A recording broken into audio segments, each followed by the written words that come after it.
আসসালামু আলাইকুম। দেখেন আমার গাছে দুইটা ফুল ফুটছে, ছোট্ট ছোট্ট। এই ফুলগুলো তো সুন্দর, ছোট ছোট দুটো ফুল ফুটে পুদিনা অনেক বড় হয়েছে। এই দেখেন কি অনেক টমেটো ধরছে আমার ছেলের গাছে। দেখছেন একটা জুটাতে কতটা হয়, অনেক টমেটো গাছ কি লম্বা হইতেছে দেখছেন। এখানে আগা লম্বা হইতে অনেক লম্বা হয়ে গেছে গাছ। গাছটাকে কেটে শুরু করা যাচ্ছে না, ছোটো করলে আগাতে অনেক টমেটো ধরছে, টমেটোগুলো নষ্ট হয়ে যাবে।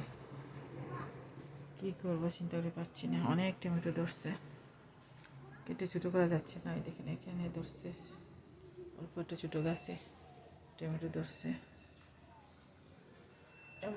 এমনভাবে ধরছে টমেটো এখানে উপরে পর্যন্ত ধরছে। কেটে এটা ছোটো করা যাচ্ছে না। এই দেখেন পুদিনা বাটা হয়েছে। এই দুটা হচ্ছে বিদেশি টমেটো, এটা হচ্ছে দেশি টমেটো। দেখছেন, আপনারা বলেন কি করব, কি করলে এটা হচ্ছে 12 মাসি গাছ, কি করলে গাছটাকে ঠিক করা যাবে। এত টমেটো দেখছেন, বুঝতে পারছি না কি করব। আপনারা আমাকে কমেন্টে জানান কি করা যায় এই টমেটো দিয়ে, টমেটো গাছগুলো কীভাবে ঠিক করা যায়।